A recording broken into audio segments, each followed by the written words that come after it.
Hola y bienvenidos a Oko Art Magazine, un espacio sobre arte y cultura de Oko Art Gallery, guión y dirección de Lulú Bell y Ana Magriñá.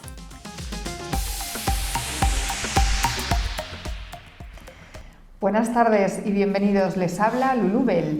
Y yo soy Ana Magriñá.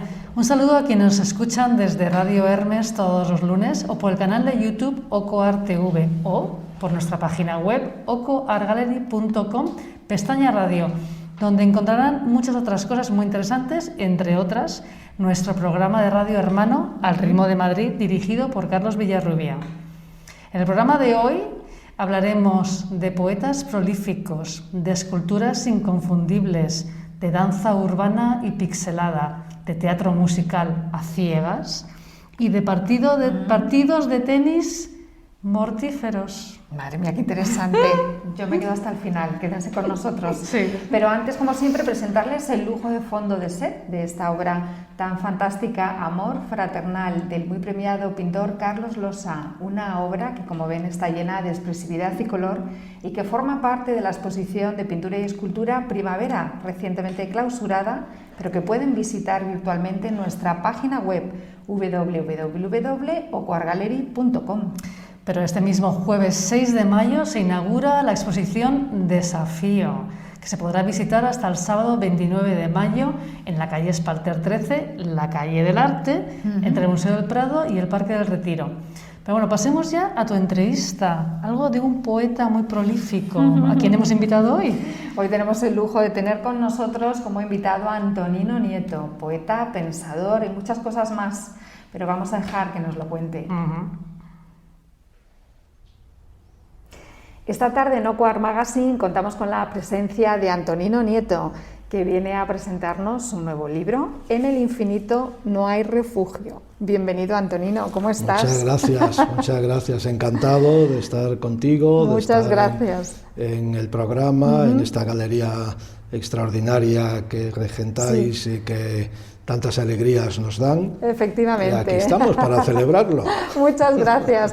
Antonino Nieto es un gran amigo de Oko Art Gallery, ya lo hemos tenido aquí otras veces, pero para los que le conozcan un poquito menos, a grandes pinceladas, grandes rasgos, porque el currículum de Antonino es muy grande, decimos que es poeta, videoartista, ha escrito más de 40 libros, es creador de espectáculos antólogo, donde aúna ballet, música, danza, circo, artes plásticas.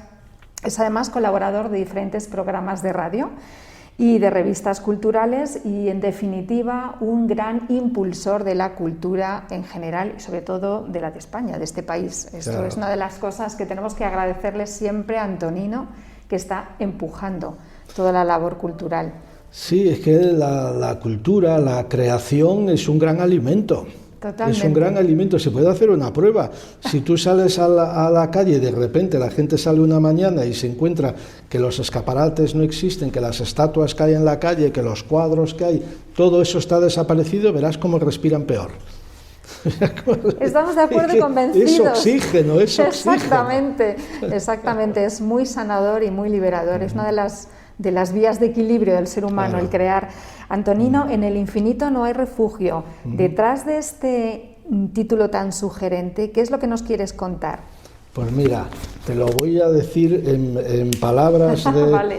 Del poeta, el poeta portugués Eugenio de Andrade, que decía que la belleza es también una cuestión de exactitud, y que más exacto que traerlo por escrito. En el frontispicio del libro dice: ni piedad ni eternidad, en el infinito no hay refugio. Bueno, y el libro desarrolla un poco todo ese comienzo, esos 3 versos iniciales. Podría decirlo en unas breves líneas. En una línea el todo, apuntes sobre el poemario, el laberinto, la lluvia, el margen, el grito de los muertos. En una línea el todo, en unas pocas líneas la sed que nos instruye mártires de nosotros mismos, todos fugitivos, ni piedad ni eternidad, en el infinito no hay refugio. Esto respira el poeta y los versos que en él anidan, y juntos y a la vez y más desnudos que al alma, que a la carne pone rostro, añaden: la única maldición, la ley, todo lo demás, legítima defensa. Y para que la pérdida se camufle ganancia a la bendición, la consecuencia, libres, libres, libres. En esa dentición, todo el horror de la alegría. No estamos vivos, estamos borrachos, desnudos, impresos. Ese es todo nuestro dinero. Y para hartos inexistentes de nadie no perdernos nunca, el terror nuestra alegría. En el infinito no hay refugio. Bueno, maravilloso. Que sepan ustedes que esto es un auténtico regalo aquí para OCOAR Magazine, porque escuchar a Antonino declamar y leer así un poema es un regalo. O sea, que te lo agradecemos. Yo a vosotros. Antonino, ¿y cómo surge la necesidad de escribir este libro que forma parte de una pentalogía, ¿no? Son en total 5 libros, unos publicados, sí, todavía no, pero ¿cómo surge esa necesidad? Esta pentalogía empezó en el año 2001, cuando con la caída de las Torres Gemelas, yo vivía entonces en Berlín, y empezó ahí. El primer título de la pentalogía Pasó por aquí la sombra de un ángel, aún está inédito, está aún sin publicar, porque he preferido ir publicando los posteriores y después ir al origen de esos 5 libros. Tengo otros libros, aparte de esta pentalogía, pero del tema que es el tema de lo que estamos viviendo. Eso es. A día de hoy, pero que viene desde muy atrás. Yo siempre lo digo, que el gran oráculo es Hollywood, y Hollywood nos va adelantando con aquello que nos van a presentar, y que su hermosa generosidad nos van a implantar como nuestros, como nuestro, nos guste o no nos guste, pero es la vida que nos regalan, ¿no? Bueno, ya lo decía Baudrillard en aquellos años, ¿no? Dueños de tu muerte te regalan la vida a créditos imposibles de pagar. Más o menos venía diciendo esto Baudrillard en aquellos años, y hoy es más certero que nunca. Porque en este libro que se invoca la vida cotidiana, el escenario que nos rodea es la religión, el arte, el mundo en el que vivimos, el pensamiento, la vida misma, pero externamente y a la vez internamente. Claro. Es un poco una dualidad. ¿Es un libro pesimista o por el contrario tratas de mostrar caminos esperanzadores? No, es un libro como yo pretendo en todos mis libros, como una celebración, pero una celebración que parte de la realidad o de la hiperrealidad que estamos viviendo. Cuando digo hiperrealidad, digo por aquello, una cosa es que para mí la realidad es la gran metáfora del misterio. El misterio es lo oculto, lo invisible, y la realidad es solo su metáfora. Bueno, en esa hiperrealidad que estamos viviendo, mis libros, pretenden ser, y yo creo que lo son, por lo menos, al menos para mí sí lo son, siempre una celebración. Siempre una celebración. Yo, por ejemplo, en este libro tiene diferentes partes que puedo decir. La primera parte es Pulsos de sangre en el retal del barro, las rosas. La segunda parte es la cloaca fermentada. Ya sabes, el pan hay que fermentar la masa para que el pan sea pan. Después hay que hornearlo, pero bueno, eso, la cloaca fermentada. La tercera parte, el laberinto, la lluvia, el margen, el grito de los muertos. Porque yo siempre digo una cosa, yo no distingo entre vivos y muertos porque todo es en presente. Y hay una comunión entre unos y otros, aunque se nos niega habitualmente esa para mí realidad. Yo estoy convencido de que es así, hay una comunión, porque todo es en presente. La siguiente parte es contra nosotros mismos.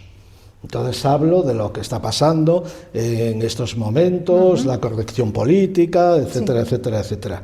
La siguiente parte, a modo de incensario, cronología del hambre. Cuando hablo de hambre, claro, no solo hablo, que también, del hambre física. Está también el otro hambre, el hambre moral, el hambre, todo eso que uno lleva dentro y que el hambre intelectual. Claro, que no puede uno saciar, digamos. Y la última parte es los datos. Los datos. En el infinito no hay refugio. Esos son los datos y eso es la hiperrealidad y la verdad más esencial que nos conforma. Porque aquella historia de la multiplicación de los panes y los peces, sí, efectivamente, la multiplicación de los panes y los peces es la putrefacción. Claro. Cuando estamos hablando de lo que estamos hablando, cuando sucede esa cosa que yo no soporto, porque yo siempre hablo contra la muerte y su ascendencia, todo, absolutamente todo. Pues bueno, cuando eso sucede, viene la putrefacción, y la putrefacción supone la multiplicación.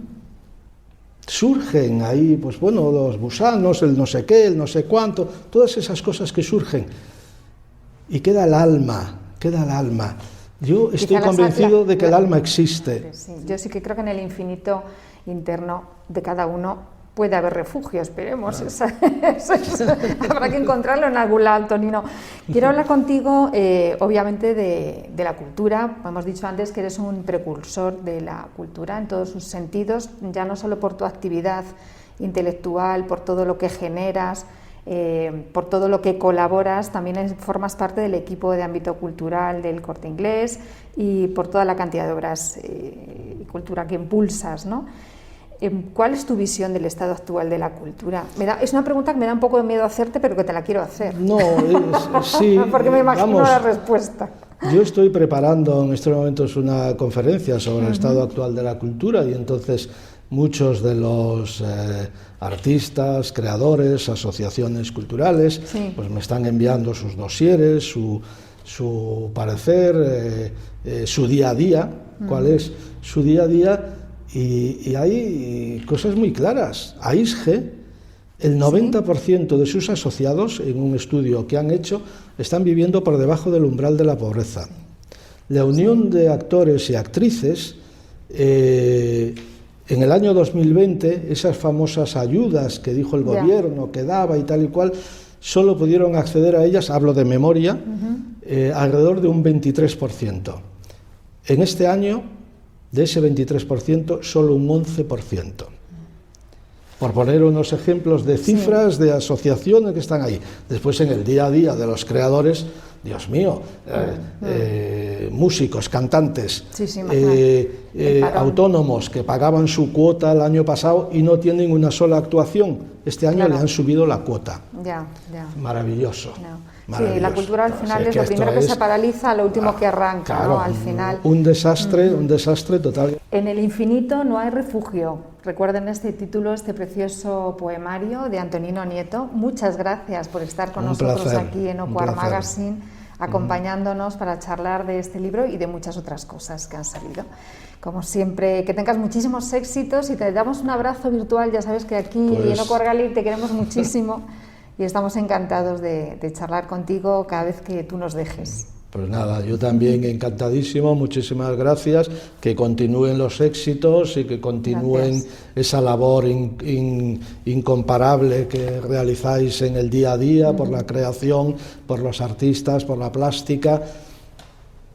Un brindis por vosotros. A seguir, eso es. Un brindis. Muchas gracias, Antonino, hasta muy pronto.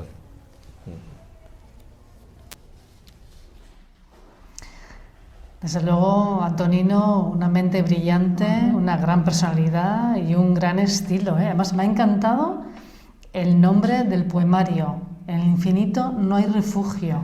Es que te da que pensar, ¿eh? Te da que pensar. Toda su obra es muy interesante y además una de las cosas que hay que agradecerle a Antonino Nieto es que es un gran precursor de la cultura y un gran defensor de los artistas. Está siempre moviendo los derechos de los artistas y de la cultura, y eso hay que agradecérselo sin duda. Desde luego. Y ahora vamos a ver qué nos cuenta nuestro compañero Carlos González con esas secciones tan interesantes. ¿Sabías qué? A ver. Bueno. Hola a todos. Hoy vamos a hablar de un escultor que nos asombró a todos, o nos asombra a todos, con una de sus esculturas, quizás la más famosa del siglo XX. Una escuálida figura de un hombre caminando. Hoy vamos a hablar un poco de Alberto Giacometti, escultor y pintor suizo que nació en 1901 en un ambiente artístico, ya que su padre, Giovanni, era un pintor impresionista. Después de estudiar dibujo y plástica en la Escuela de Artes y Oficios de Ginebra, en 1922 se trasladó a París, donde entró en contacto con el cubismo, y de esa época es la primera gran obra de Giacometti, Mujer Cuchara, de 1927, fruto de la fascinación que encontró en las cucharas rituales de las tribus Dan de Costa de Marfil. Más tarde se integró en el grupo surrealista del que formó parte desde 1930 a 1935, trabajando con el simbolismo de los objetos y atrayendo por ello la atención de artistas como Dalí. Sin embargo, su relación con el surrealismo acabó mal y se distanció para trabajar con modelos.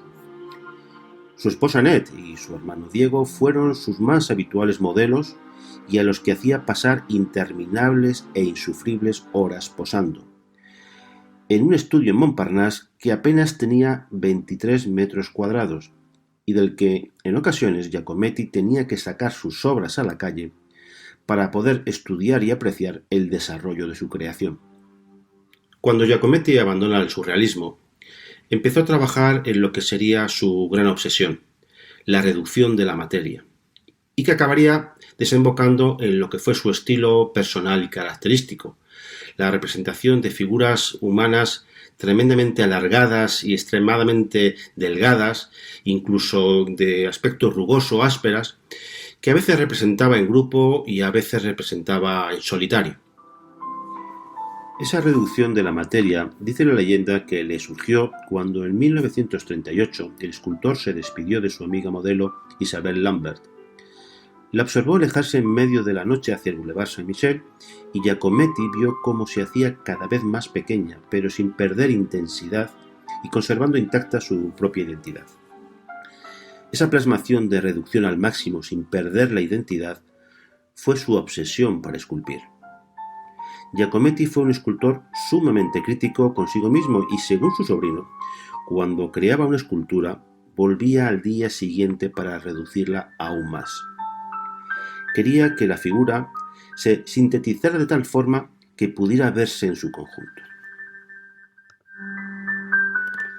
Sea como fuera, lo cierto es que sus creaciones representan la soledad y el aislamiento del hombre, enlazando con el núcleo del pensamiento de la filosofía existencialista. Jean-Paul Sartre lo definió como el artista existencialista perfecto, a mitad de camino entre el ser y la nada. La imagen que a todos nos viene a la mente cuando se menciona a Giacometti es la obra de El hombre que camina, un hombre que representa a todos los que lo contemplan. A Giacometti le gustaba andar. En las Navidades de 1915, con 14 años, cuando volvía a casa con unas pocas monedas en el bolsillo, lo justo para comprar el billete del tren, entró en una librería y se encontró con un libro de Rodin que le fascinó. En ese momento tuvo que decidir si comprar el libro o adquirir el billete de tren. Finalmente adquirió el libro de Rodin y volvió a casa andando los 16 kilómetros de trayecto bajo la lluvia y la nieve. El hombre que camina apareció en su imaginario en 1947 y lo retomó para un proyecto para el Chase Manhattan Bank de Nueva York, que constaba de 3 figuras: el hombre caminando, la mujer inmóvil y una gran cabeza. Pero el proyecto como tal nunca llegó a realizarse por rechazo del propio banco que se lo encargó. Y sin embargo, su primera versión, Hombre Caminando 1, se convertiría en el sello de identidad del artista, llegando a ser en 2010 la obra más cara en subasta de la historia, más de 104 millones de dólares, superando entonces al mismísimo Picasso. En palabras de Frank Maubert, autor del libro El hombre que camina, publicado por la editorial Acantilado, la escultura es nuestro espejo, pues nos representa a nosotros, con nuestra precariedad, nuestro dolor y nuestra soledad. La escultura. Giacometti ha sido uno de los genios que ha pasado a la historia del arte, por ser un artista único e irrepetible, que aunque pasó por distintas fases como el naturalismo, el cubismo y el surrealismo, al final definió un estilo propio y característico, un estilo difícil de clasificar, pero que contribuyó a una imagen nueva y distinta de la escultura. Desde luego, Giacometti sí estamos completamente seguros que representó como nadie la soledad y el aislamiento del hombre en el siglo XX. Nos vemos en la próxima cita.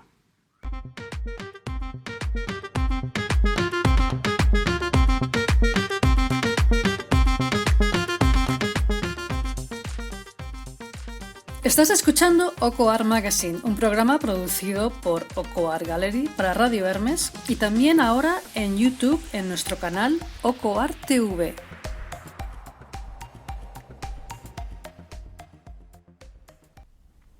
Bienvenido, Carlos. Hola, muchas gracias. Pues de la escultura tan interesante que nos has contado, pasamos a la danza representada en los teatros del canal durante el mes de mayo. Sí, empezamos con Pixel. Pixel es una mezcla impactante de baile hip hop con proyección digital de vanguardia. Se representa con gran éxito en 30 países y esta vez en Madrid en función única el 12 de mayo. Y Artificios y Leopardos es un espectáculo híbrido donde el teatro se convierte en danza, lo cotidiano en teatro y el espectador en cómplice y partícipe del espectáculo. Y pues está Electric, que presenta una reinvención del electrodance entre la explosividad y la precisión, con 8 bailarines referentes mundiales.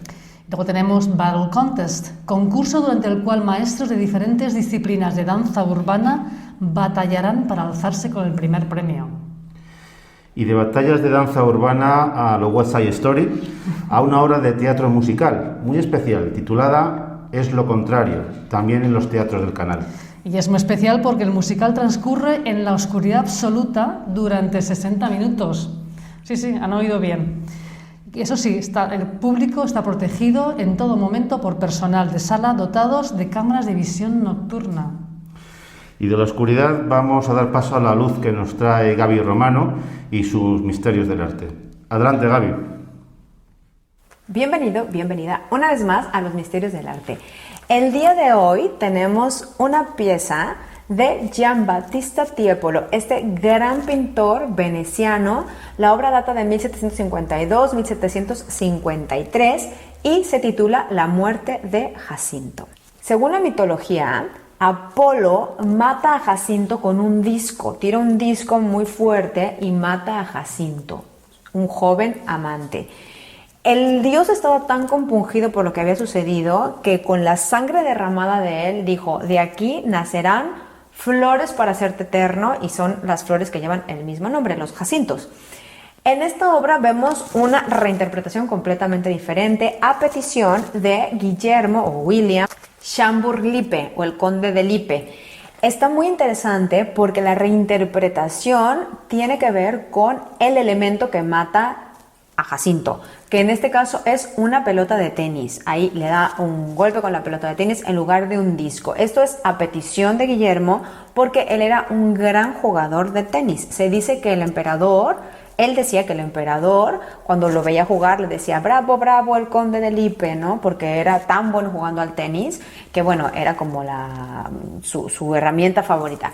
Y que haya elegido esta escena no es tal cual porque él fuera un gran amante de la mitología, sino porque se dice que él tenía un amante, Jacinto, que había fallecido, y entonces manda a hacer en homenaje a su pareja.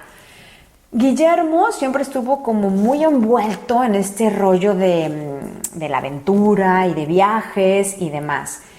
Lo querían casar a toda fuerza, pero él se va a Viena y rapta, entre comillas, a una cantante de ópera, y también vive junto con el director, ahí formando un triángulo amoroso que siempre se vio envuelto pues él en este tipo de situaciones, ¿no? Que si con un amante, que si con otro, que si viajaba y demás. Aparte de esto, pues es un gran amante del arte. Giambattista en esta época ya era muy famoso, ya era muy conocido. No es que el conde pudiera pagar cifras tan estratosféricas como las que podían pagar la iglesia en esa época, pero hay constancia de que él pagó unos 200 cecchini venecianos de la época, cuando él cobraba muchísimo más por un cuadro. ¿Cómo podemos empezar a analizar esta obra de Tiepolo? A ver, si nosotros observamos así cuidadosamente, nos damos cuenta que pareciera que son dos lienzos. Si se fijan, una de las mitades tiene como muchísima más luz, muchísima más claridad. Y en el otro lado, estos personajes, pues se trata del padre de Jacinto, rey de Esparta o de Macedonia, depende la versión, acompañado de todos sus séquitos. Y están viendo la escena de la muerte de Jacinto. Podrían ser dos lienzos completamente diferentes. Hay elementos que este artista utilizó previamente en otras obras, como la guacamaya, el rostro de Jacinto. Parece que era un trompetista, se repite en otras de sus obras, pero evidentemente con otra expresión. Y también vemos las rayas de la manta que tiene este personaje más anciano que está ahí viendo toda la escena. Repetir elementos era muy común para la época. Se usaba que de pronto aparecieran ciertos elementos repetidos en diferentes obras. También el colorido que tiene, sobre todo la parte derecha, también es muy de la época. Démonos cuenta del volumen de las sombras, de las luces y de todo ese movimiento que abarca la obra, cómo se repite en otras obras de la misma época. ¿Qué personajes están aquí para llamarnos la atención? El amorcillo que hay a su lado puede indicar que existía una relación entre ellos dos, y el sátiro que vemos encima gira la cabeza para mirar la escena, ¿no? Tiene ahí una expresión bastante de burla, ¿no? Viendo toda la escena, o de malicia, viendo toda la escena.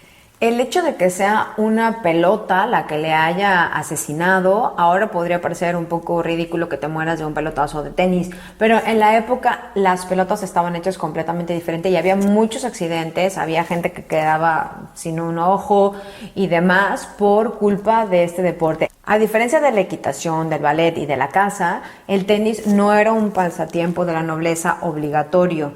Sí se consideraba un juego gracioso y divertido y muy útil para mover el cuerpo.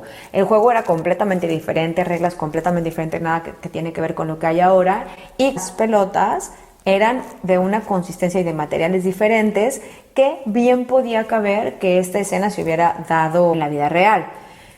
El pelotazo lo podamos ver en la cara de Jacinto, si bien no parece letal porque está todo mucho más sutil en esta obra, sí es verdad que para Guillermo era muy significativo que estuviera el elemento de la raqueta y de la pelota de tenis. Al ser un encargo, Giambattista Tiepolo hace este lienzo que podemos ver ahora mismo con más de 2 metros por 2 metros en el Museo Thyssen-Bornemisza en Madrid.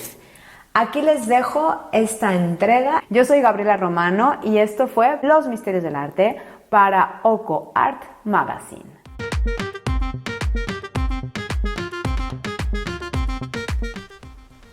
Y ya saben, visiten a Gaby Romano en su programa de radio La Luz Invertida, que está retransmitido por iVox.